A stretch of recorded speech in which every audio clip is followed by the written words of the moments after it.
Personal ko pong experience ang kwentong maririnig nyo ngayon. Totoo itong nangyari sa akin. Ang hirap magkwento ulit, lalo na ngayong mag-isa ako dito sa kwarto. Kasi natatandaan ko uli yung takot na naramdaman ko. Joseph po ang pangalan ko.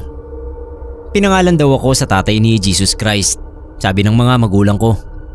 Saktong fiesta din kasi ni Saint Joseph ang birthday ko. Religious ang family namin. Bata pa lang ako, sanay na ako sa mga marathon ng rosary, lalo na kapag may kailangang ipagdasal. Naalala ko noon si Tita Mercy na magte-take ng licensure exam. Nag-prayer vigil ang buong angkan namin. 6 na oras na Holy Rosary. Tingin ko hindi effective kasi hindi pumasa si Tita. Pumasa siya nung 2nd beses niyang pag-take. Hindi na rin siguro kayo magtataka kung sabihin kong sa Catholic school ako nag-aral. Hanggang sa gumraduate nga ako ng high school. Buti nga at hindi ako pinilit ng mga magulang ko na magpare. Magre-rebelde talaga ako sa kanila. College na ako nang may iregalo sa akin si Mami. Nakikinig ako ng music noon nang biglang pumasok si Mami. May dala siyang oblong na salamin. Tapos sa gilid na frame ng salamin, may 3 mukha ng anghel. 2 sa gilid, tapos 1 sa tuktok. Mas malaki yung mukha ng anghel sa tuktok. Sinabit namin yun sa dingding at pinalitan yung luma kong salamin. May kakaiba agad akong naramdaman kinagabihan nun. Kasi hindi ko maiwasang makaramdam na may nakatingin sa akin kahit wala naman. Feeling ko noon galing sa salamin yung nakatingin. Pero kapag lumilingon naman ako, wala naman. Tapos paminsan-minsan, nakakarinig ako ng sitsit. Iniisip ko na lang na galing yung sitsit doon sa labas. Nung mga sumunod na araw, bihira na akong tumambay sa kwarto. Lagi na akong nasa sala. Doon na rin ako gumagawa ng assignment at nakikinig ng music. Hindi ko alam parang ayaw ko yung dating ng kwarto ko. Pumapasok na lang ako doon kapag magbibihis o matutulog. May napanaginipan ako. Nasa sala daw ako nang makarinig ako ng sitsit. May 3 ulo na nakasilip doon sa bintana. Siyempre lumapit ako at tinignan kung sino yon. 3 bata at yung mga mukha nila kamukhang kamukha ng mga anghel doon sa salamin. Napabalikwas ako sa kama at pinagpapawisan ng malamig. Simula noon, nadagdagan ang takot ko sa loob ng kwarto. Kasi feeling ko talaga may kinalaman yun doon sa 3 ulo ng anghel na yun. Hanggang isang gabi nga, katatapos ko lang manood ng movie sa may sala. Kasama ko noon yung kapatid ko, kaso kalagitnaan ng pelikula, natulog na sa kwarto niya. Bago ako pumasok sa kwarto, tinignan ko muna yung oras. Lampas 12:00 na. Nahiga agad ako sa kama. Nakarinig ako ng sitsit. Sabi ko sa sarili ko, ayokong tumingin. Pero paulit-ulit yung sitsit. Gumapang yung takot sa buong katawan ko nang marinig ko na tinawag yung pangalan ko. Pagbangon ko, nakita ko na nakangiti yung 3 anghel doon sa salamin. Kinuha ko yung unang bagay na nadampot ko sa mesa. Malaking libro na ginagamit ko sa eskwela. Binato ko yun doon sa salamin at nag-crack yung salamin. Nahulog yun sa sahig at mas lalo pa itong nabasag. Lumabas ako ng kwarto at doon ako sa sala naghintay na mag-umaga. Kinabukasan, tinapon ko yung salamin at nilibing sa likod bahay namin. Sabi ko kay Mami, hinangin nung nagbukas ako ng bintana. Ilang araw din na halos hindi ako makatulog. Takot pa rin kasi ako kahit wala na doon yung salamin sa kwarto ko. Pero kalaunan naman, nakamove on ako at mahimbing na uli na nakakatulog. Bumili ako ng bagong salamin. Pero yung wala ng design na anghel.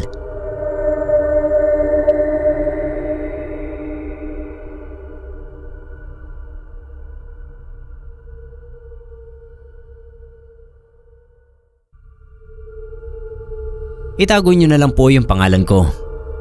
Sobrang tagal na nang mangyari ito. 30 years ago na rin. Alam ko naman na namatay na sa kulungan yung mismong drug lord na ikukwento ko ngayong araw. Pero mas mabuti ng sigurado. Tolits na lang siguro ang itawag niyo sa akin. Nagtrabaho ako dati sa isang drug lord dito sa lugar namin na hindi ko na rin babanggitin pa. Hindi lang basta-basta maliit na grupo itong napagtrabahuhan ko. Malaking network siya ng mga tao na maraming involved. Sa tagal na ng taon na lumipas, hindi ko na matandaan lahat. Pero alam kong karamihan sa kanila may matataas na tungkulin sa gobyerno. Yung iba, pulis pa. Simple lang naman yung trabaho ko noon. Taga-deliver lang ng items sa bagsakan namin. Sila naman yung bahala na mag-distribute nito sa kung sino-sinong runner nila. Bilang drug lord nga yung amo ko, maraming bagay ang dinadaan nila sa dahas, sa takot, at kung mamalasin ka, aabot pa ito sa kamatayan. Merong mga tao si boss na ang trabaho lang naman ay man-torture at pumatay ng kung sino mang may atraso sa kanya. Eto na, isang beses sa inuman, naikwento nitong hitman ni boss na kapag dinala raw nila sa basement yung taong kailangang patayin, ang utos sa kanila ay ganito: ipaharap daw yung taong papatayin sa malaking salamin na nandoon sa basement. Nagtaka kami syempre, bakit naman gagawin yun? Ang sabi, kapag daw kasi namatay ang isang tao at kapag nakaharap ito sa salamin, hihigupin daw ng salamin ang kaluluwa ng tao at makukulong yun doon hanggat naroon pa yung salamin. Doon ko nalaman na mahilig din pala sa mga pamahiin at kasabihan si boss. Isang maulan na gabi, na-raid yung mansyon ni boss. Sa kabutihang palad, hindi ako naisama sa mga hinuli. Hindi ko rin alam kung paano ako nakalusot. Pero inisip ko na lang, mensahe yun ng langit sa akin para magbago. Simula noon umiwas na ako sa kahit na anong iligal na gawain. Mga ilang buwan nang lumipas, nalaman ko na yung ibang gamit pala na naiwan doon sa mansyon ni boss ay kinuha ni Gary, isa sa mga helper niya doon sa mansyon. Kasama na yung salamin. Tapos nabalitaan ko, patay na raw itong si Gary. Siyempre umattend ako sa lamay kasi kahit papano, kilala ko rin naman yun. Sabi nung asawa sa akin, simula daw nang iuwi ni Gary yung salamin at ilagay yun sa bahay, nag-iba na raw yung pakikitungo sa kanya ni Gary. Madalas na raw itong naging magagalitin. Tapos paminsan-minsan ay nahuhuli niya si Gary na may kausap doon sa salamin. Nakakatakot daw si Gary, lalo na sa gabi, kasi hindi na raw ito natutulog. Nakatulala lang daw ito sa salamin, tapos parang may pinapanood. Sinamahan niya ako kung saan nakalagay yung salamin. Nandoon yun sa kusina nila. Nagpaalam ako sa kanya kung pwede ko bang dalhin yung salamin. At sabi niya, mas mabuti na raw yun. Kasi alam niyang kung ano man daw ang nasa loob ng salamin, ay yun ang dahilan kung bakit namatay si Gary. Dinala ko yun sa bahay. Naghanap ako ng bakanting lote at nilagay ko yun sa lupa. Kumuha ako ng bato. Agad kong binasag yung salamin. Matapos yung mawasak sa napakaraming piraso, nakaramdam ako ng lamig. Tapos narinig ko yung napakaraming boses na umiiyak. Tumakbo ako pabalik sa motor ko at agad na umuwi. Sana dahil sa ginawa ko, ay napalaya ko na yung mga kaluluwa na nandoon. Malamang hindi alam ni Gary ang tungkol sa salamin na yon, kaya inuwi niya sa kanila.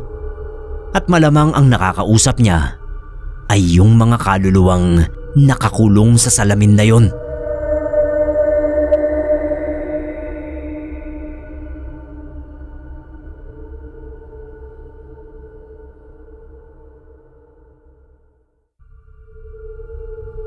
Magandang araw sa lahat, lalong-lalo na sa inyo, Sir Neb. Tawagin niyo na lang po akong Al. Sa ngayon ay isa akong delivery rider ng isang shopping app dito sa bayan namin. Noong hindi pa uso itong mga online shopping na ito, ay ang motor ko pa rin ang kasangga ko sa paghahanap buhay. Bago ako naging delivery rider ay habal-habal muna ang trabaho ko. Pero hindi ako nag-highway dahil bawal dati sa amin ang paghahabal. Pero syempre kahit bawal, basta kumita ng wala namang tinatapakang tao ay ginagawa ko pa rin. Pwede naman sana akong maghanap ng ibang disente at legal na trabaho. Kaya lang ay marami pang kuskus balungos, tapos ay matagal pa ang sahod. Samantalang yung habal-habal, pagdating ng hapon ay may nauuwi na akong kita sa pamilya ko. Anyway, ito po yung karanasan ko sa kababalaghan. 6:00 ang huling biyahe namin sa Pilahan. Pero bago umuwi ay bumili muna ako ng isang maliit na sako ng bigas at ilang kailangan sa bahay na itinext ng asawa ko.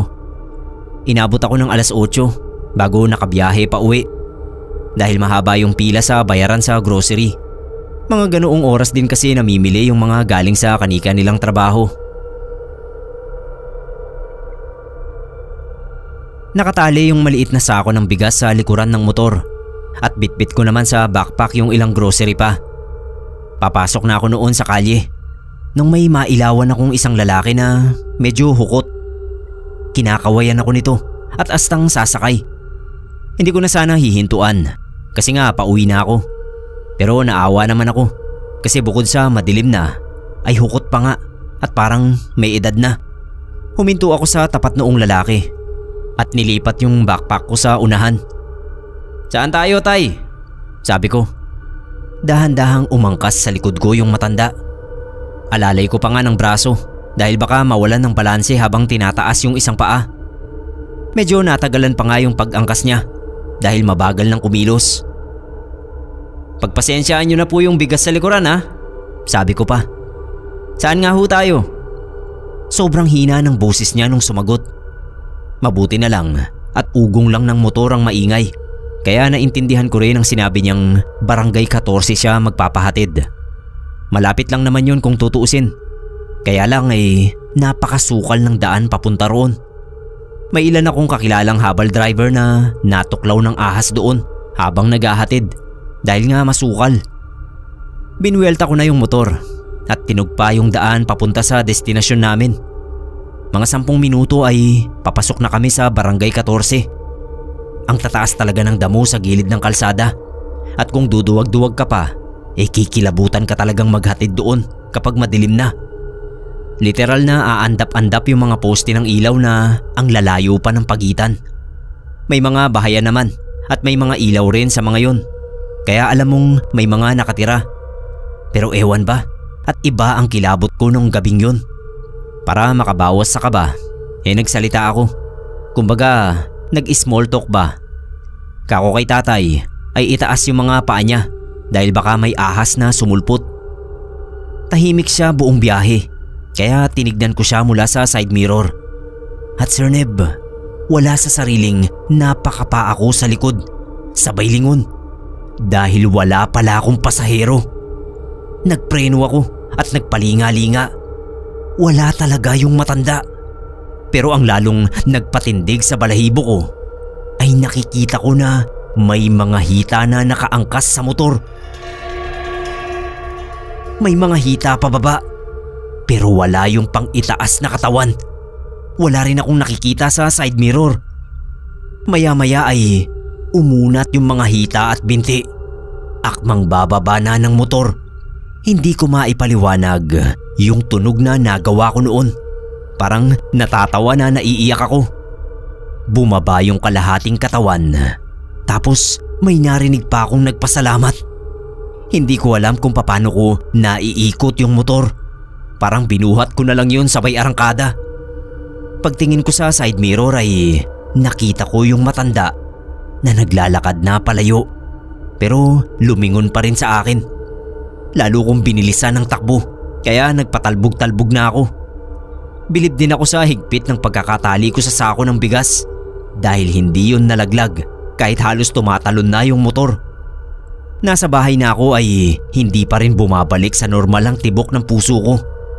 Grabe talaga yung nervyos ko.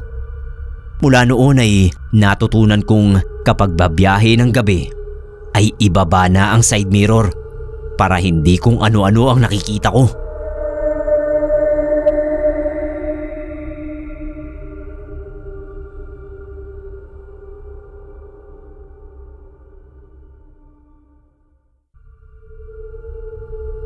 Mahirap talaga magtiwala sa mga second hand na bagay.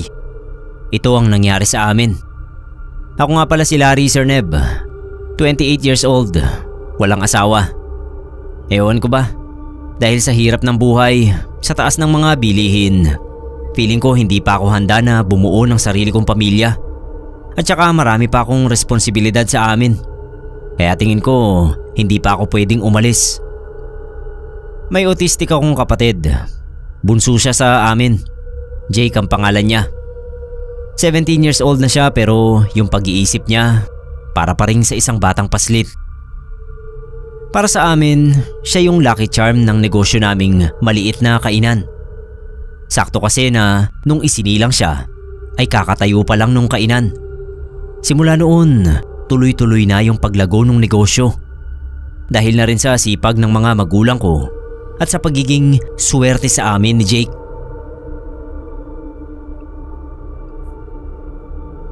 Dati walang sariling kwarto si Jake. Kasama siyang natutulog nila mama at papa sa iisang kama. Pero nitong mag-16 na siya, nag-request siya sa amin na kung pwede raw magkaroon siya ng sarili niyang kwarto. Pumayag naman sila mama. Yung dating guest room malapit sa kusina, ginawa nilang kwarto ni Jake. Maliit lang yon, pero sakto na yon kay Jake kasi hindi naman sobrang dami ng gamit niya. Isang hapon umuwi si Ate Jonah. Siya yung panganay sa amin. May dala siyang salamin. Nabili raw niya ito ng second hand sa isang garage sale. Para daw ang salamin na yon sa bagong kwarto ni Jake. Tuwang-tuwa naman itong si Jake. Pagkalipas ng isang buwan, narinig kong nagbubulungan sa kusina sila mama at papa. Narinig daw nila si Jake na parang may kausap sa kwarto. May imaginary friend daw. Yun kasing pinto ni Jake. Hindi namin nilalak in case na may emergency. Mas madali kaming makakapasok. Sumilip daw si mama.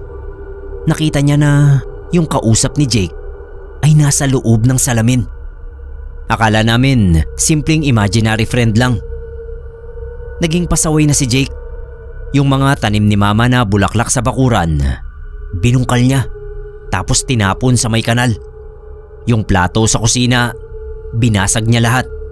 Muntik na rin kaming magkasunog sa bahay kasi sinunog niya yung mga librong pambata na regalo namin lagi sa kanya tuwing birthday niya. Mahilig kasi siyang magbasa ng mga ganoong klaseng libro.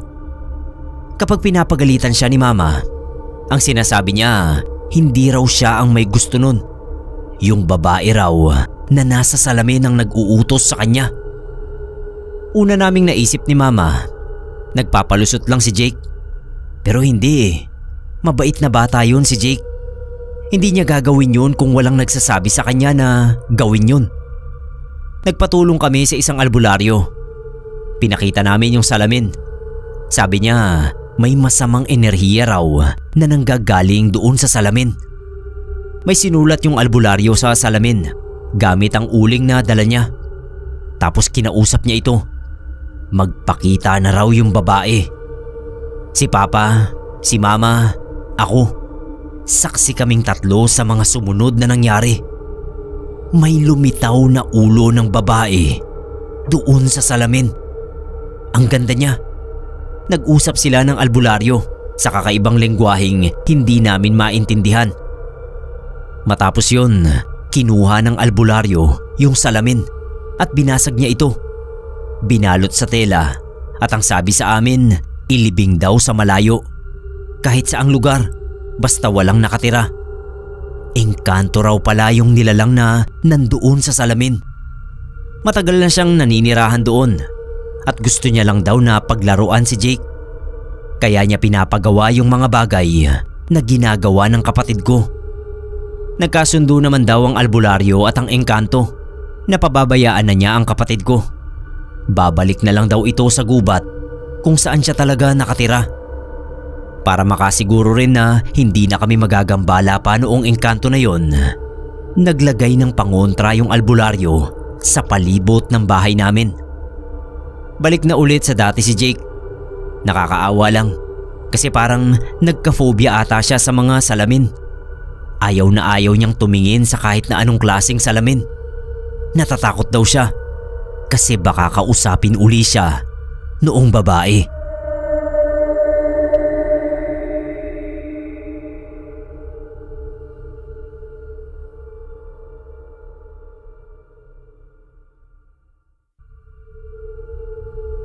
Aktual na karanasan ko po ito noong minsang nakitulog ako sa bahay ng isang kaibigan.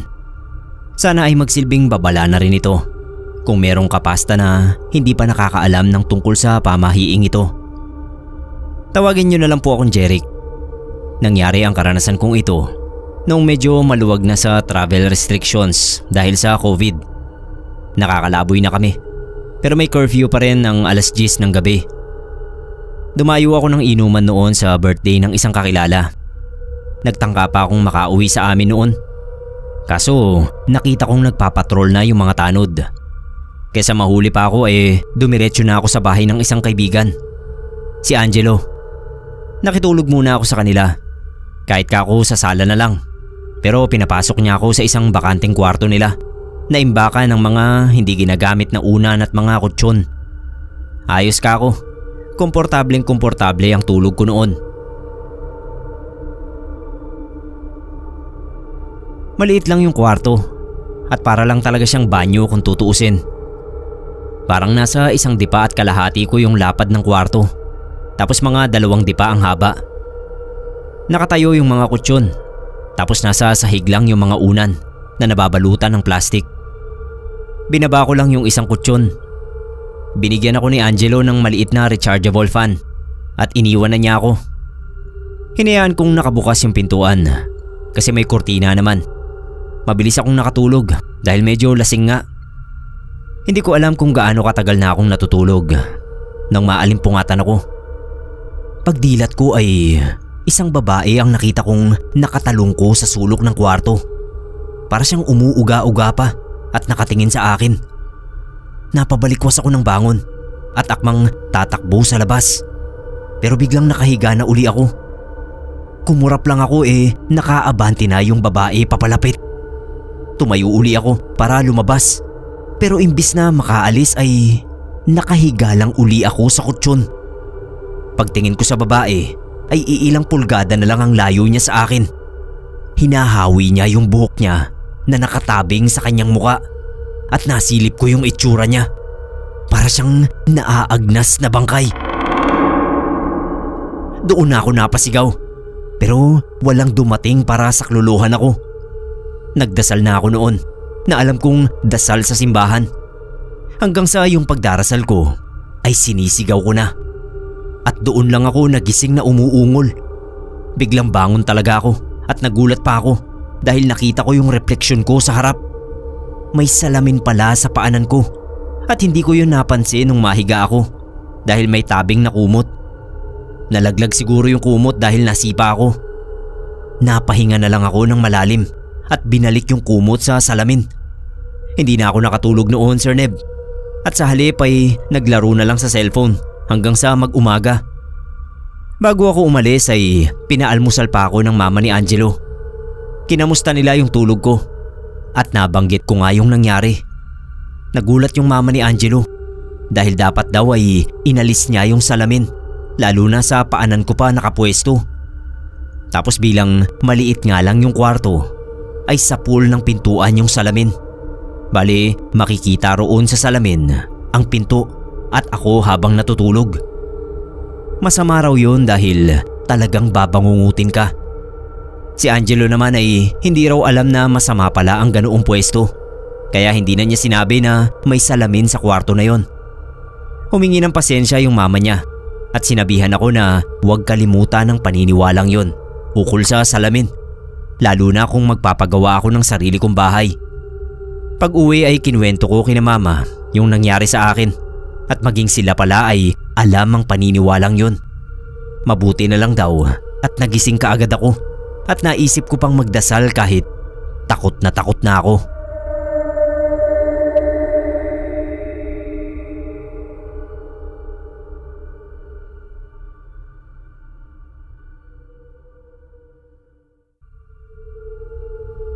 Ako po si Rodora, o mas kilala sa pamilya namin at mga kaibigan sa palayo kong Doray. Isa po akong kasambahay sa Malate, Manila. Nito lang pong taon na to ay nakahiligan ko yung pakikinig ng mga horror story sa channel nyo. Kaya naisipan ko na ipadala rin yung nakakatakot na karanasan namin ng mga amo ko dahil po sa isang lumang salamin. Itago na lang po natin sa pangalang Aurora yung amo ko rito sa Malate. Ang asawa po niya ay businessman na madalas magpunta sa iba't ibang lugar. Hindi ko po alam kung anong business, basta yun lang ang sabi ni ma'am.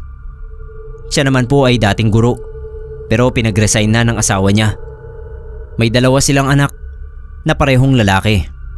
Si Andy 17 at John 15. Malalaki na sila kaya sa mga gawaing bahay na lang ako nakafocus, pero inaasikaso ko pa rin naman yung mga kailangan nila.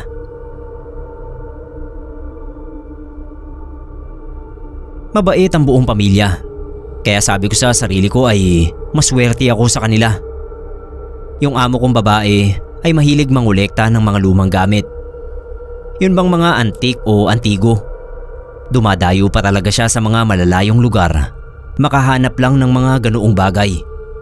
Kapag naman dumarating ang biyenan niyang babae sa bahay, ay lagi kong naririnig na pinagsasabihan siya tungkol doon. Hindi kasi pabor yung biyenan niya sa mga lumang bagay. Baka raw ang makuha niya ay yung may kaakibat na malas o kaya may sumpa. Si ma'am naman natatawa lang at ang laging sinasagot sa biyenan niya ay huwag mag-alala at pinipili naman daw niyang mabuti ang mga binibili niya. At kapag may pagkakataon ay pinabebendisyonan pa nga. Ewan ko lang kung nagpapabendisyon talaga si ma'am. Kasi kapag may bago siyang bili na antique, nakikita ko na dinidisplay lang niya agad. Hindi ko alam kung dinadaan niya sa simbahan at pinabebendisyonan o ano. Basta ang alam ko, pag na-display na niya ay hindi na niya yun aalisin. Tulad ng bagong bili niyang salamin. Half body mirror po yun. Inutusan niya akong isabit sa pasilyo bago dumating ng sala nila sa itaas. Yung pasilyo na yun ay daanan papunta sa mga silid nila. Kaya kung galing sila sa mga silid o patungo pa lang doon, ay hindi maaaring hindi sila mapapatingin sa salamin. Kung ako ang tatanungin, ay wala akong masasabi kundi napakaganda ng salamin na yon. Kulay kupas na ginto ang frame at may disenyong detalyado. Halatang sinauna. Kapag tinitingnan ko nga ay para akong tumitingin sa nakaraan.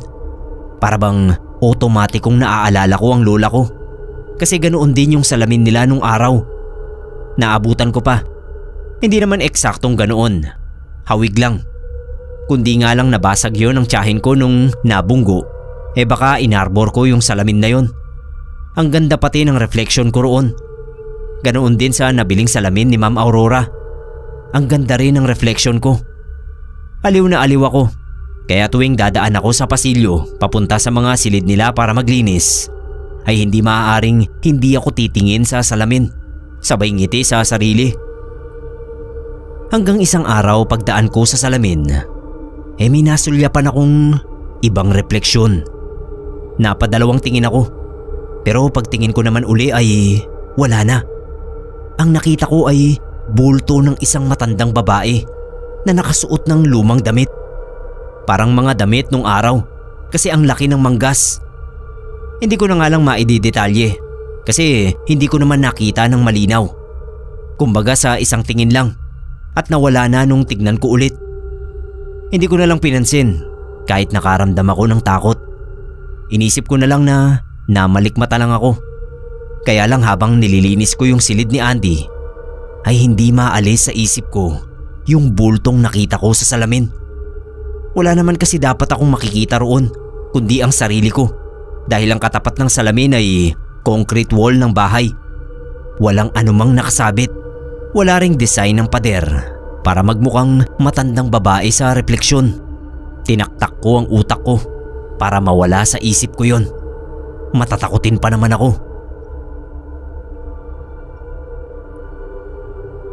Nung mga sumunod na araw, napansin ko na medyo matamlay ang amo kong babae. Nakita ko siya na nakaupo sa rocking chair na nakapwesto sa terrace dun sa pangalawang palapag ng bahay. Yung rocking chair na yon ay antigo rin. Nabili niya sa kasamahan sa trabaho ng asawa niya. Ewan ko ba kung bakit parang nakakaramdam ako ng hindi maganda habang tinitignan ko yung amo ko na nakaupo sa tumba-tumba at nakatitig sa kawalan. Nung una hinayaan ko lang siya muna, pero nung lumipas na yung oras at nandoon pa rin siya, ay nilapitan ko na. Tinanong ko siya kung okay lang ba siya. Tumingin siya sa akin, tapos binalik ang tingin niya sa kawalan bago sinagot ang tanong ko. Ang sabi okay lang daw siya. Hindi ako kumbinsido sa sagot niya, pero iniwan ko na lang din siya at pinagpatuloy ang mga gawain ko. Nung pababa na ako, ay nilingon ko pa siya. Paglingon ko, nakita kong iba na ang nakaupo sa rocking chair. Nakatalikod eh. Puti ang buhok. Mabilis na gumapang ang kilabot sa katawan ko. Muntik na akong matumba sa pagkabigla. Nasa hagdan pa naman ako.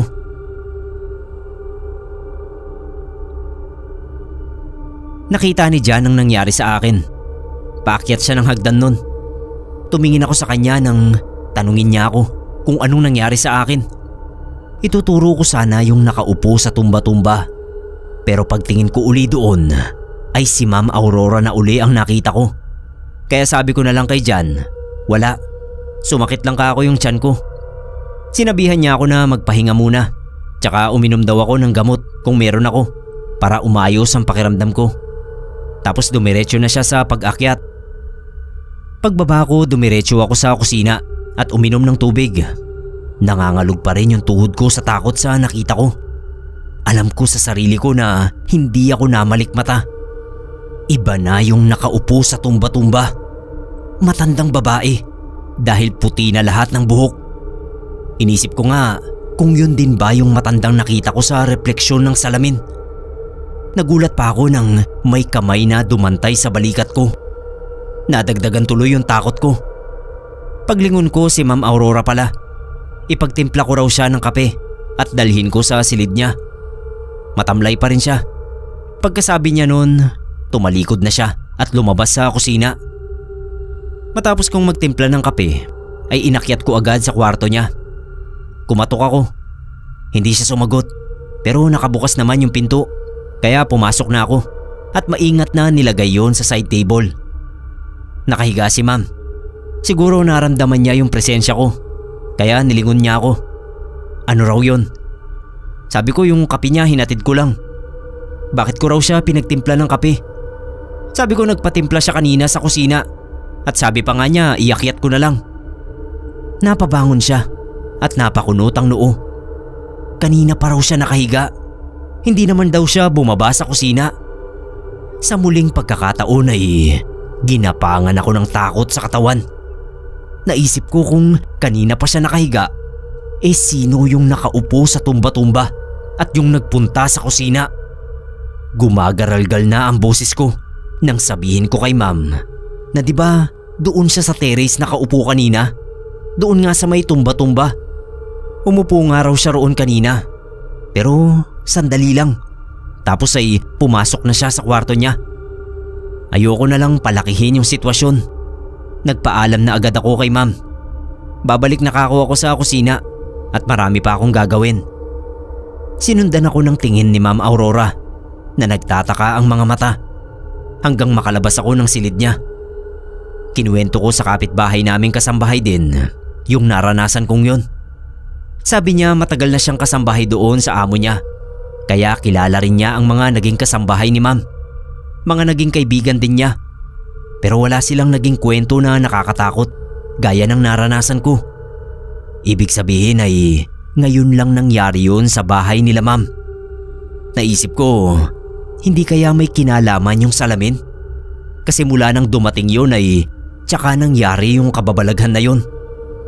Payo sa akin ng kapwa ko kasambahay, kapag naulit pa yon o nakaranas uli ako ng iba pang kababalaghan, ay sabihin ko raw sa amo ko na magpabendisyon ng bahay o di kaya ay alisin na yung antigong salamin.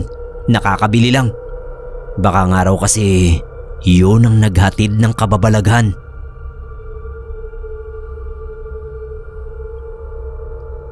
Ang akala ko nga ay si Ma'am Aurora lang ang matamlay.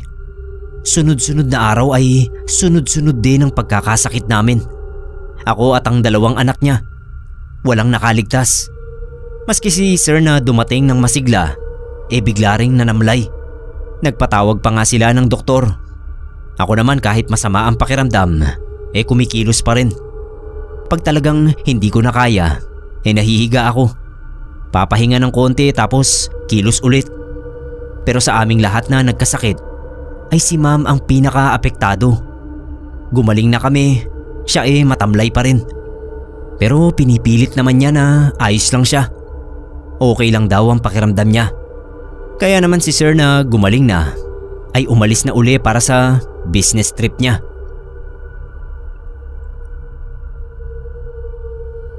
Nung dumating ang biyanang babae ni Ma'am, ay hindi ko napigilan ang sarili ko na sabihin ang mga nangyayari. Nag-alala siya kaya sabi niya sa akin ay magpatawag daw ako ng albularyo at magpapa-insenso sa bahay. Sabi ko naman baka hindi pumayag si Ma'am Aurora kasi hindi siya naniniwala sa mga ganun. Bulong sa akin ang biyanan, pwede naman daw namin yun gawin ng palihim. Tawagan ko raw siya kapag umalis ang manugang niya. Isang beses sa isang linggo kasi ay nagmo-mall si Ma'am o kaya ay pumupunta sa ibang lugar para maghanap ng idadagdag sa mga koleksyon niya na mga antigong bagay. Ang kaso naman ay hindi nga umaalis si Ma'am dahil nananatili pa rin siyang matamlay. Kumbaga, kaming lahat ay nadaanan na ng sakit pero siya ay parang hindi na nilubayan. Nagpapagamot naman siya sa doktor at meron din siyang iniinom na gamot. Kaso hindi maikakaila ang hindi niya paggaling kahit panay ang sabi niya na okay lang siya. Nung malaman ng biyenan niya na hindi siya umaalis, ay gumawa na lang kami ng paraan. Tinapat namin sa oras na nagkukulong o nahihimbing sa silid niya si Ma'am at saka namin ipapagawa sa albularyo ang pag-iinsenso sa bahay. Ganun nga ang ginawa namin. Mga bandang 9:00 ng gabi nang dumating yung albularyo. Yung mga oras na yon ay hindi na lumalabas ng kwarto niya si Ma'am. Kabisado ko na yung routine niya. Mga 8 PM, nahihiga na at kinabukasan na yan lalabas uli ng silid. Pagpasok pa lang ng albularyo sa bahay, ay naramdaman na raw agad niya ang mabigat na presensya. Lumingali nga siya hanggang sa mapatingala siya kung pwede raw ba siyang umakyat. Pinayagan naman siya ng biyanan ni Ma'am. Nung paakyat na siya ng hagdan, bigla na lang siyang napaupo na parang natisod. Tapos humawak siya sa dibdib niya. Nahihirapan daw siyang huminga kaya inalalayan ko siya pababa sa hagdan hanggang sa maiupo sa sofa sa pang-ibabang sala. Sa tingin daw niya ay may pumipigil sa kanyang makaakyat sa itaas kasi pagbaba niya ay umukay na uli ang pakiramdam niya. Sinang-ayunan naman yun ng biyanan ni Ma'am.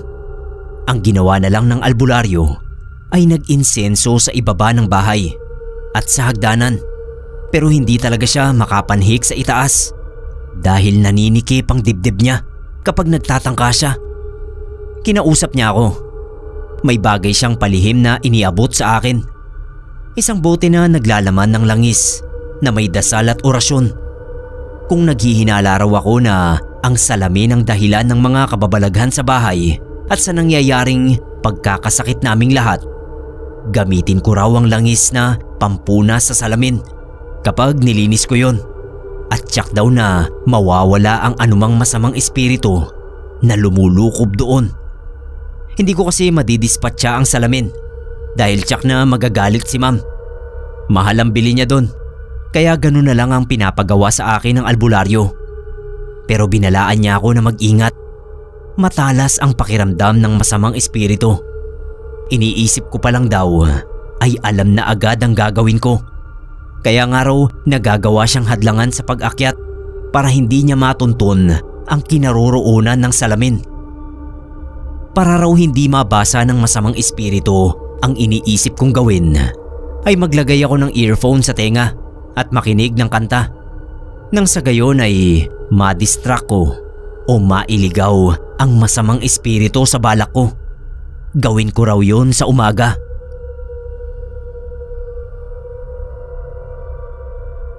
Sinunod ko yung payo ng albularyo.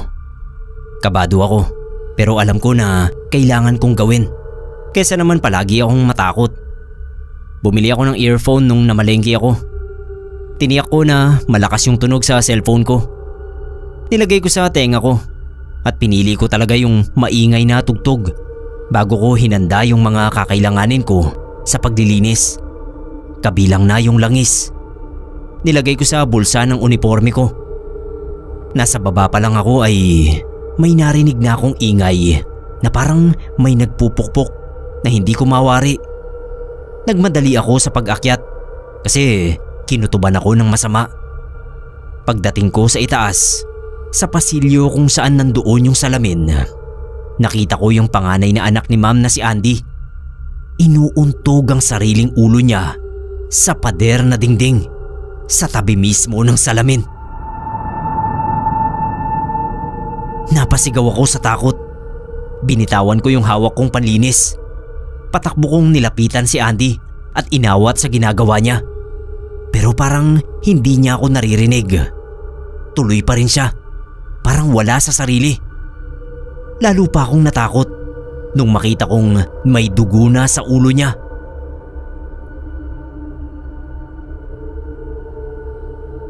Kinalampag ko yung silid ni Ma'am Aurora. Hindi naman pala nakalak kaya binuksan ko na para sana sabihin ang ginagawa ng anak niya. Ang kaso, pagkakita ko kay Ma'am Aurora, nakaupo lang siya sa kama. Inuuga niya pa yung paa niya habang nakatulala. Sinubukan ko siyang gisingin sa pagkakatulala. Niyugyug ko ng niyugyug. Kaso walang epekto. Ni hindi nga niya ako tinignan. Takbo naman ako sa kwarto ni Jan, yung bunso sa magkapatid. Kinatok ko ng malakas. Nagbukas naman siya ng pinto. Pero parang wala rin sa sarili. Naglakad siya palapit sa salamin. Sa kabilang gilid naman. At ginaya ang ginagawa ng kuya niya. Iniumpog din niya ang sariling ulo sa dingding. Grabe yung takot na naramdaman ko. Gusto ko nang himatayin. Pero naisip ko na ako na lang ang nasa katinoan. Ibig sabihin, ako na lang ang pag-asa nila na makaligtas. Lakas loob kong kinuha yung bote ng langis. Dahil nga nabitawan ko na yung basahan kanina, kaya pinunit ko na lang yung damit ko. Yung kapirasong napunit ko ay yun ang ginawa kong basahan. Nanginginig ang kamay ko habang dinudukot ang bote ng langis sa bulsa ko na ipapatak ko roon bago ko ipuna sa salamin. Nabitawan ko pa yung bote dahil sa panginginig, kaya natapo ng kalahati ng laman. Nagmamadali kong dinampot ulit. Yung kapiraso ng damit ko, doon ko pinunas sa natapon. Sayang kasi. At saka kong gagamitin na sana na pamunas sa salamin. Pero nung idadampi ko pa lang, ay biglang nabasag yung salamin. Nakuha noon ang atensyon ng magkapatid. Pareho silang tumigil sa ginagawa nilang pag-umpog sa mga ulo nila. Akala ko nga ay natauhan na. Kaso hindi pala. Sabay silang yumuko at dumampot ng piraso ng nabasag na salamin. May kutob ako na baka gamitin nila yon sa akin. Kasi tumingin sila sa akin pareho. Kaya dali-dali rin akong dumampot ng piraso ng basag na salamin para may panlaban ako sakali man na atakihin nila ako. Mali ang kutob ko. Dahil si Andy, ginamit niya ang piraso ng basag na salamin para ipanghiwa sa kamay niya. Napasigaw na naman ako. Pinigilan ko siya. Pagtingin ko kay Jan ay ganoon din ang ginagawa, kaya lumipat naman ako sa kanya para siya naman ang pigilan ko. Kakapigil ko ay ako ang nasugatan sa braso nang tangkain kong agawin kay Jan ang malaki at mahabang bubog na yon ng salamin. Pero hindi pa rin siya natinag kahit nasugatan na ako. Tatakbo na sana ako sa labas para humingi ng tulong sa mga kapitbahay nang maalala ko ang sinabi ng albularyo na kailangan kong mapunasan ng langis na binigay niya sa akin ng salamin. Hindi ko alam kung tatalab kasi nga basag na, pero sinubukan ko pa rin. Lahat ng nasa lapag kabilang ang hawak ko ay pinunasan ko pa rin ng langis. Maski yung hawak ni na Andy at Jan. Kahit tinatabig-tabig nila ako ay hindi ako sumuko hanggang sa mapunasan ko nga. Epektibo naman dahil unti-unti silang tumigil sa ginagawa nila. Napaiyak na lang ako nang pareho silang bumagsak sa sahig at nawalan ng malay.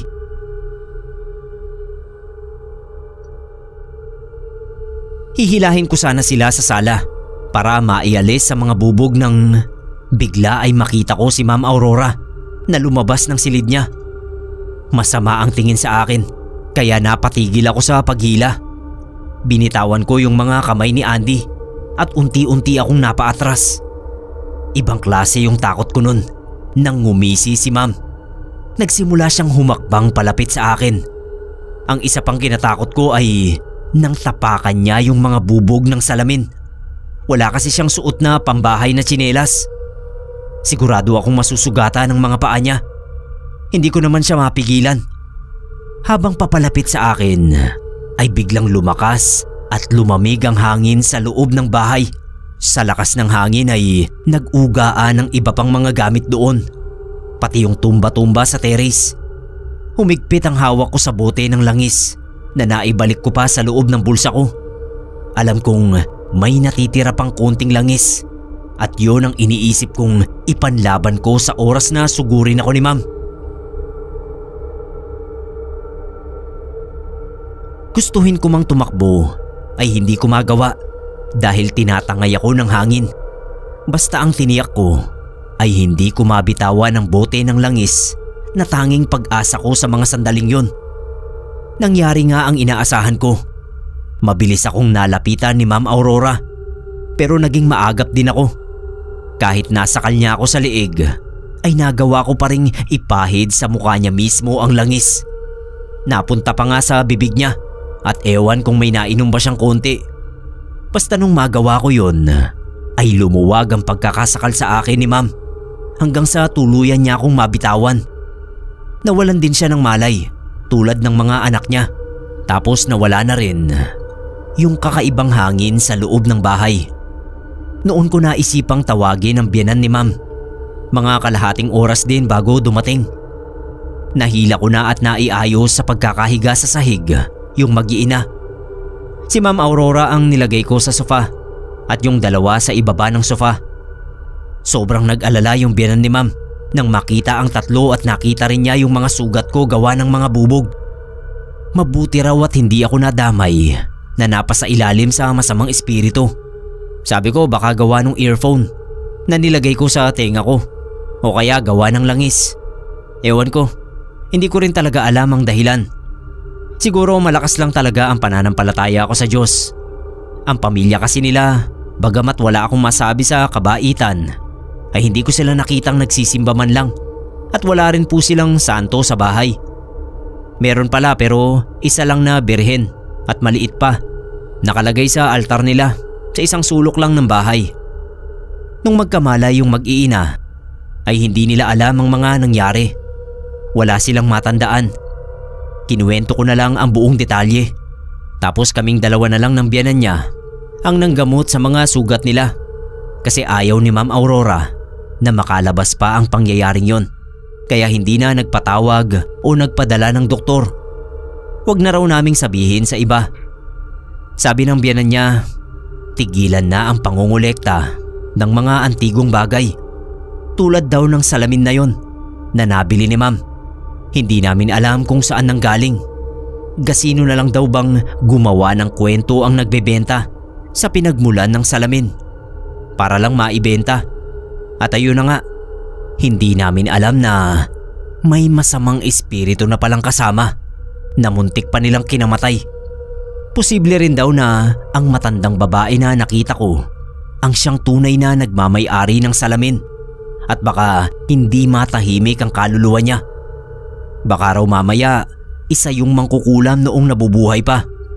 May alam sa kapangyarihang itim kaya nagawa pang manggulo sa pamamagitan ng salamin. Hindi na kumontra si Ma'am Aurora. Sinang-ayunan na lang niya ang biyenan dahil ayaw na rin naman niyang maulit ang nangyari sa kanila. Todo pasasalamat nga siya sa akin Sabi ko naman ginawa ko lang ang dapat kong gawin bilang kasambahay nila at ang bilin nga ng albularyo. Yun na yata ang huling antigong inuwi ni Ma'am Aurora sa bahay. Mula kasi nang mangyari yun ay hindi na nadagdagan pa ang koleksyon niya. Siguro natakot na rin siya. Nakakahinayang nga kasi napakaganda talaga ng salamin, lalo na yung frame. Pero aanhin mo nga ba ang magandang bagay na yon kung malulukuban ka naman ng masamang espiritu na siyang ikakapahamak mo at ng mga kasama mo sa bahay? Nandito pa rin po ako sa pamilya nila at masayang naninilbihan nang walang nararanasang anumang kababalaghan.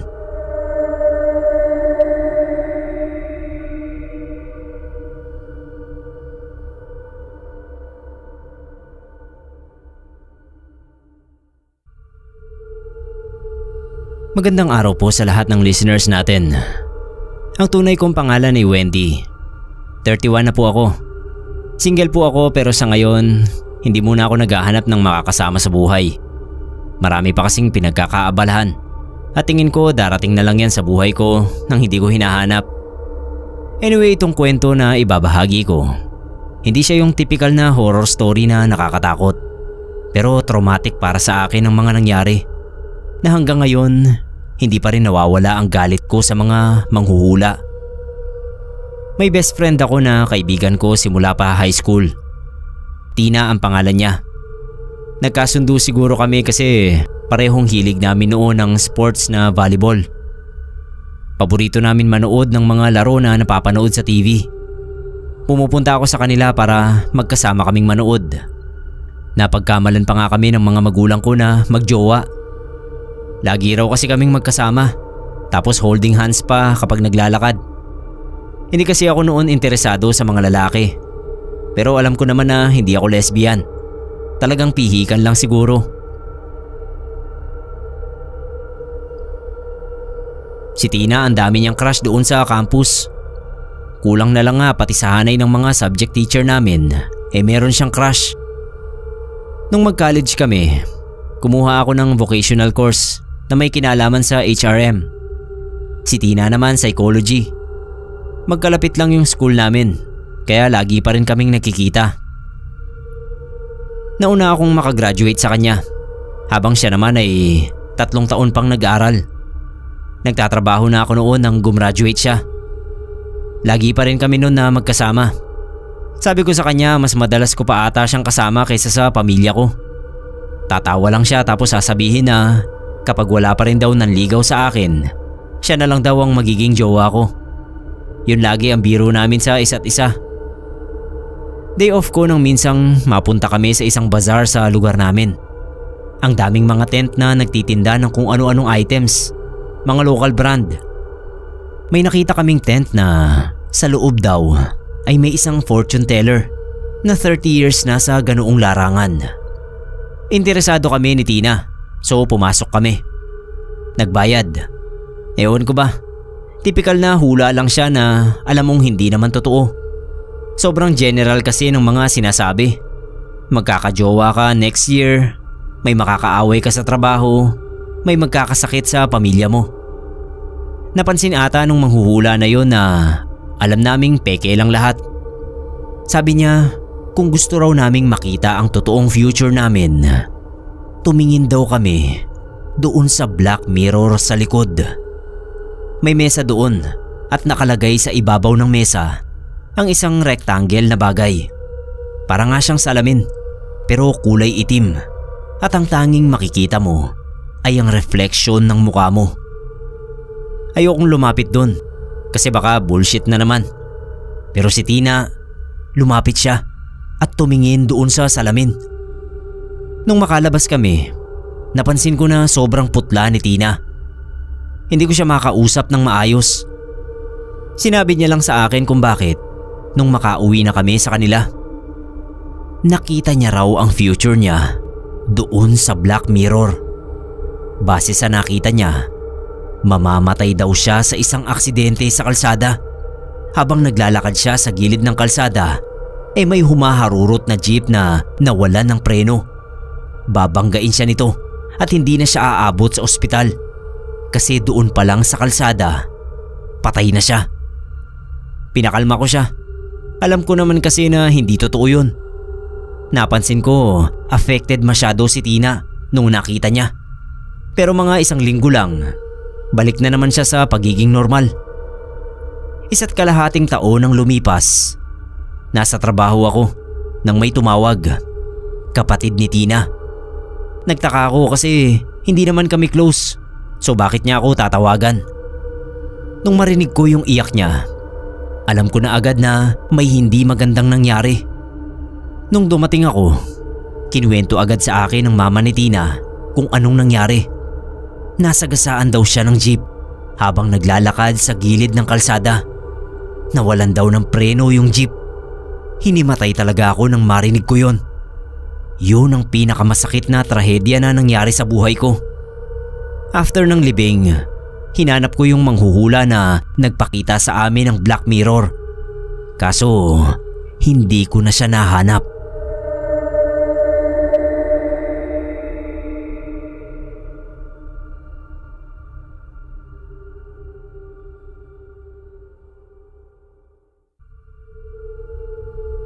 Nangyari ito sa stepdaughter ng isa kong tita na namatay sa cancer last year lang.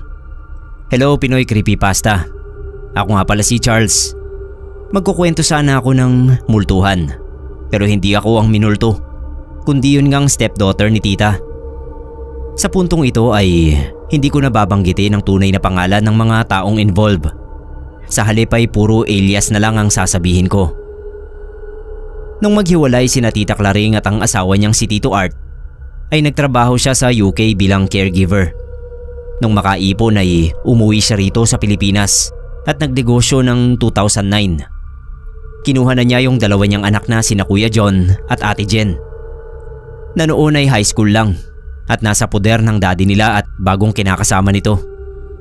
Si Tita Claring naman, may ka-live-in din ang umuwi rito sa Pilipinas. Si Tito Abe, na may 3 anak naman sa namayapa niyang asawa. Sa mga anak ni Tito Abe, ay ang pangalawang si Ate Cherry ang nakasama nila tita sa bahay. Mas matanda siya kina Kuya John at Ate Jen. At sabi nila ay medyo suplada ito sa kanila. Year 2018, nang ma-diagnose na may ovarian cancer si tita at nasa stage 3 na. Nung mga panahon na yon ay may sarili ng pamilya si Ate Cherry. Pero sa bahay pa rin nila tita nakatira. Okay naman sana dahil natutuwa raw si tita sa anak ni Ate Cherry. Si Kuya John ay may pamilya na rin noon, pero may sarili silang bahay.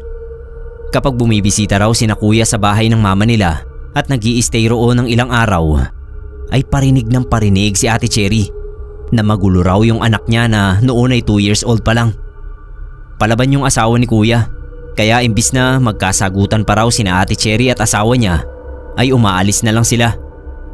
Basta sa madaling salita ay hindi maganda ang ugali ni Ate Cherry at umaasta na pag-aari ni Tito Abe yung bahay ni Tita Claring. Inaalagaan naman daw nito si tita, pero madaling uminit ang ulo. At last year nga, February 2024, ay ginupo na ng cancer si Tita Claring.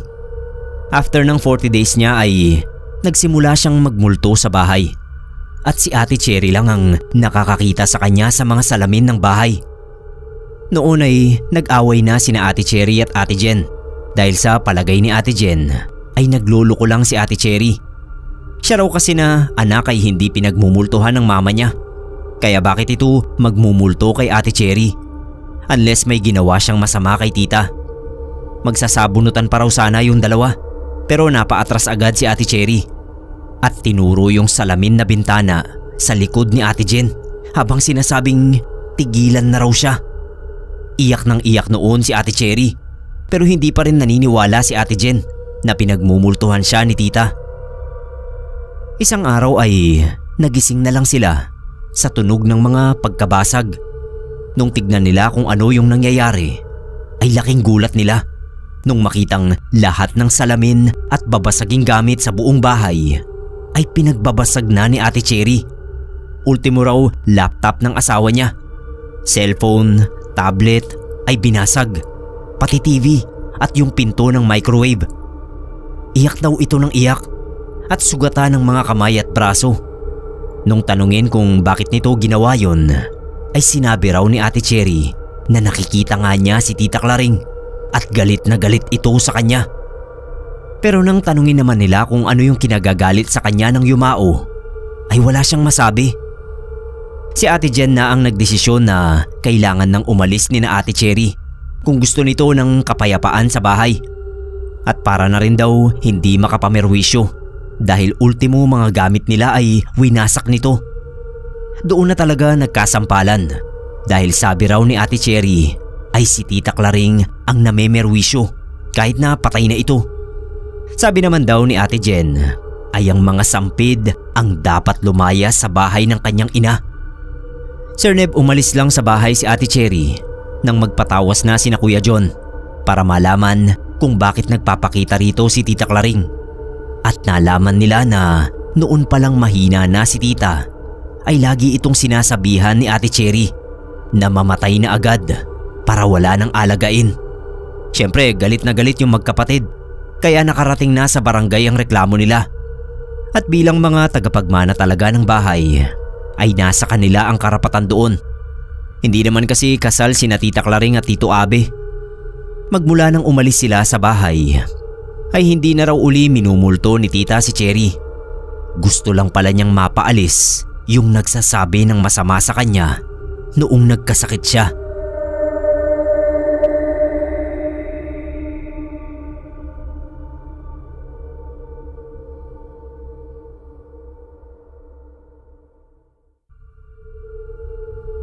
Kwento ito ng isang abandonadong bahay dito sa amin.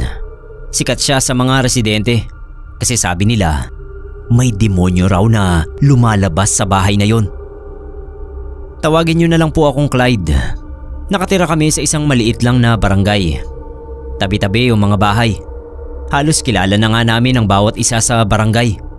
Kaya kung may baguhan sa lugar namin, malalaman mo agad. Sa dulo ng barangay namin, may isang abandonadong bahay na iniiwasan ng lahat. Taong 1991 daw nang lisanin ito noong may-ari kasi isa-isang nagkasakit ang mga nakatira sa hindi malamang dahilan. Inabandona nila yung bahay. Simula noon, wala nang tumira doon. Kahit mga pulubi o aso, takot na pumasok sa bahay na yon. Kasi nga, may kababalaghan daw na nangyayari doon tuwing madaling araw. Nakatayo pa rin yung bahay kasi konkreto siya. Pati yung mismong bubong niya ay slab. Ang unang nasira ay yung mga gamit sa loob ng bahay at yung mga bintanang kinalawang na. Nahulog na lang yung mga salamin sa lupa. Madalas kong marinig na kwento ay yung tungkol sa demonyong naglalakad doon at lumalabas kapag 10 oras ng gabi. Si Mang Romil, tricycle driver. Sabi niya may nakita raw siya doon isang madaling araw. Dumaan siya sa harap ng abandonadong bahay nang makita niya na may gumagalaw sa loob. Binagalan niya raw yung takbo ng tricycle. Inaninag niya kung ano yung gumagalaw. May matangkad na lalaki raw na lumabas galing doon sa bahay. Agad na pinaharurot ni Mang Romil yung tricycle niya dahil sa sobrang takot. Si Chano naman, kaibigan ko, napadaan din daw sa bahay na yon. 10 oras na ng gabi. Naiihi na siya. Lumapit daw siya sa dingding ng bahay tapos umihi. Pagtingin niya sa loob, may nakasilip daw na muka. Kulay pula ang balat at dilaw ang mata. May sungay daw ito. Tapos parang umuusok pa yung bibig. Kumaripas daw ng takbo si Chano. Sabi niya pa nga sa amin, naihiraw siya sa salawal niya dahil sa matinding kaba. Nito lang 2019, may napadpad na isang paranormal expert sa lugar namin. Yuki ang pangalan niya. Isang half Japanese, half Pinoy na eksperto sa mga paranormal. Nalaman niya agad ang tungkol sa demonyo na nandoon sa lumang bahay. Nagpasama siya sa amin na pumasok dun. May dala siyang weird na gamit na tutunog kung sakaling may multo o elemento sa paligid. wala kaming nasagap na multo o demonyo. Pero nung marating namin ang isang kwarto doon sa bahay, nakita namin yung isang malaking salamin na parang bago. Hindi siya tulad ng mga lumang gamit na nandoon sa loob ng bahay. Sabi ni Yuki sa amin, malamang ay yung salamin daw na yun ang ginagamit ng mga demonyo para makapunta sila dito sa lupa. Para bang lagusan. Binasag namin yung salamin. Pagkatapos naming basagin yun, lahat kaming sumama sa loob ng bahay ay nilagnat ng ilang araw. Pero gumaling din naman kami. Simula noon, nawala na yung mga kwento patungkol sa mga demonyo. Siguro tama nga si Yuki na yung salamin nga ang daan nila papunta sa mundo natin.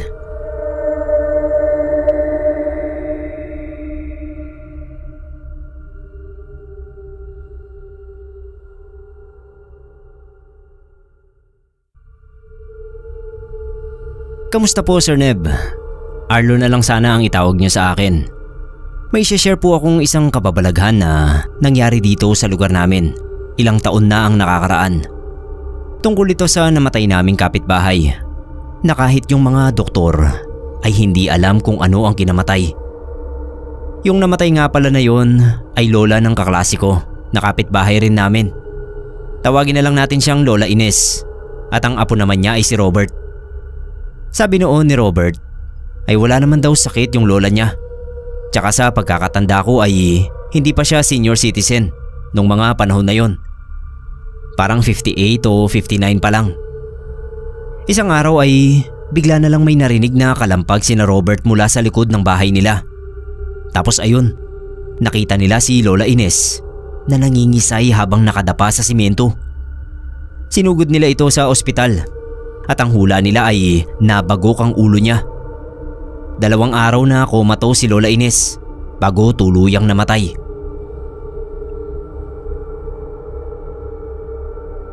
Malinis ang mga test niya at hindi naman daw nabagok ang ulo ayon sa mga doktor. Isang misteryo ang dahilan ng pagkamatay niya. Pero ayaw namang ipa-autopsy ng mga anak niya yung nanay nila dahil mabababoy lang daw ang katawan nito. Pinaglamayan si Lola Ines at umugong ang sari-saring usapan sa kung ano ba talaga ang totoong kinamatay niya. Sina Mama at Papa ang madalas magpunta sa bahay nila Lola Ines noon tuwing gabi. Naglalaro sila ng bingo kasama ang iba pa para daw may kasama ang patay. Paniniwala kasi nila ay hindi dapat naiiwan mag-isa ang patay dahil kukunin ito ng aswang. Tapos isang gabi, habang nagbibingo sila ay biglang nagkaroon ng anasan yung ibang naglalamay. Tapos ay lumapit sila sa kabaong kaya nakiusyoso na rin sina Mama.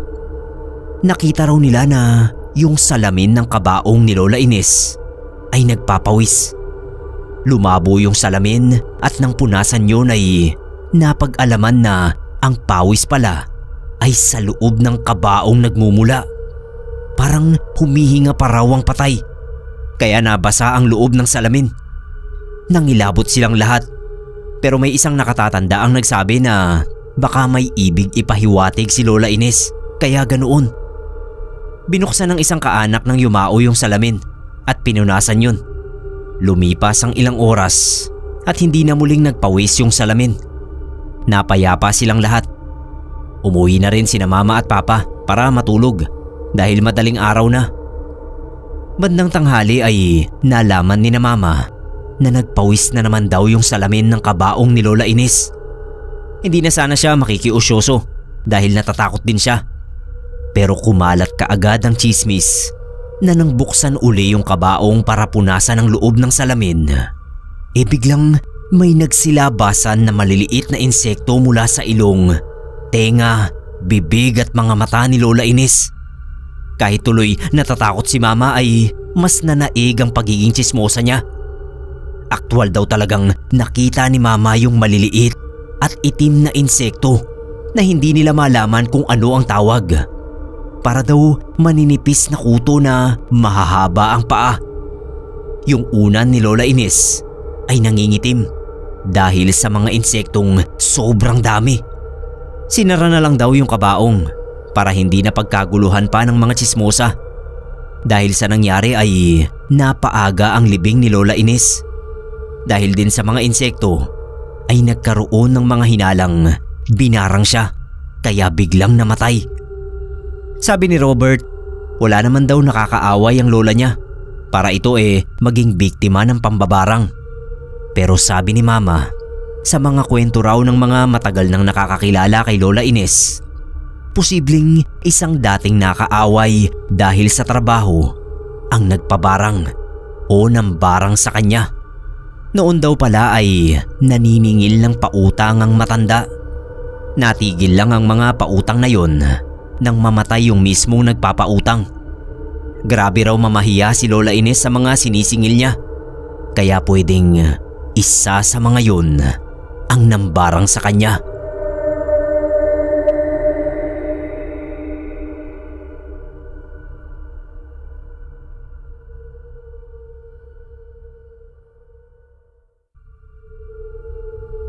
Good morning po sa inyo, Sir Neb. Ako nga pala si Sammy ng Dasmariñas, Cavite. May ibabahagi sana akong kwento na matagal ko nang dapat na ipadala sa inyo. Ang kaso ay hindi ko alam kung paano ito isusulat ng maayos kasi hindi naman ako writer. Kaya sana kung pangit man ito ay mapagtiyagaan mo pa rin at mapansin. Ito na nga at sisimulan ko na po. Buong buhay ko ay hindi ko nakitang nagtrabaho sa opisina o kung saan man ang mga magulang ko. May apartment kasi kami at doon nagmumula ang aming pangkabuhayan. Maganda ang kitaan ng paupahan. Pero para mas masulit ang 12 pintuan ng kwarto ay nagtayo ng tindahan sina Mama at Papa para doon na lang din bibili o uutang yung mga tenant namin. Okay naman ang lahat hanggang sa umalis yung matandang dalagang nangungupahan sa room 7. Wala siyang utang na iniwan at malinis din ang apartment nung umalis. Iniwan lang niya yung malaking full-length mirror niya sa sala. Hindi kinuha nila Mama yung salamin. At ang sabi ay hayaan na lang yun dun para magamit ng mga susunod pang tenant. Ang sumunod na tenant sa room 7 ay isang maliit na pamilya. Nanay, tatay at 2 anak na binatilyo. Lagi silang nirereklamo ng mga katabing unit dahil maiingay daw at laging nag-aaway-away. Dumating sa punto na kailangan na namin silang paalisin dahil nakakaistorbo na sila sa ibang tenant.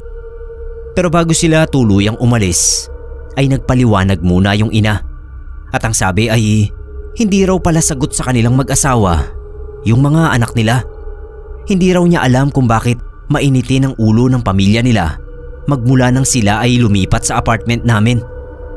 Wala pa kaming napapansin na kakaiba noon hanggang sa sumunod na umupa sa room 7 yung bank teller na naging crush ko pa, si Ate Claudia. Solo lang siya pero may alaga siyang 2 matatabang pusa.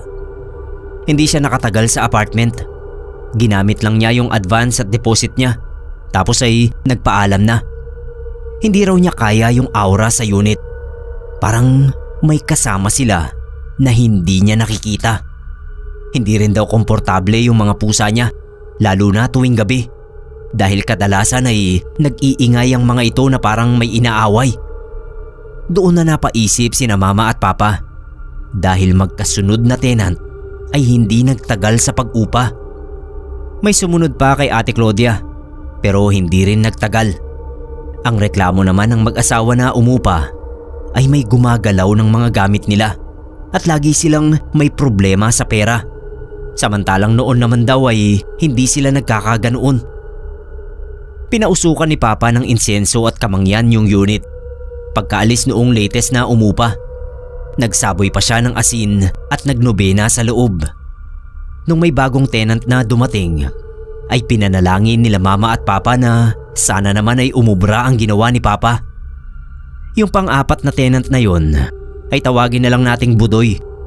Nagtatrabaho siya sa isang BPO company at dahil yata sa init ng ulo ng mga nakakausap niya, ay nadadala niya yon sa apartment. Nirereklamo din siya ng mga kapit-kwarto niya na napakaingay daw at laging nagmumura.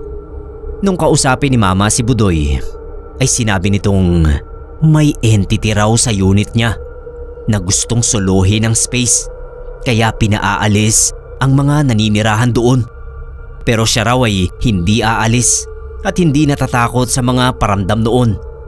Haharapin daw niya yun at sisiguraduhin siya ang matitira sa apartment. Kaya lagi siyang nagsisisigaw at nagmumura. Sir Neb, tinupad ni Budoy ang sinabi niya. Isang araw ay dumating si Budoy sa bahay. Bitbit ang isang kahon na may lamang sako. Ang laman daw noon ay yung salamin sa Unit 7. Binasag daw niya at binali ang frame. Dahil doon nagmumula ang masamang elemento na sumisira sa araw niya. Hindi na hinintay ni Budoy na makasagot ang mga magulang ko. Umalis din siya kaagad. Agad namang dinispose ni Papa yung basag na salamin. Nung bisitahin muli nila Mama at Papa yung apartment, ay nag-interview sila ng mga kapit-kwarto ni Budoy. Ayon sa mga yon, ay hindi na raw ito maingay at medyo naging friendly na. Sabi raw kasi ni Budoy ay yung salamin talaga ang salarin kung bakit lagi siyang bad trip. Pero dahil nabasag na niya yon, ay umukay na ang lahat. 3 taon din na nangupahan sa Unit 7 si Budoy. Ang sumunod na tenant sa kanya ay taon din ang tinagal. Ganoon din ang iba pa.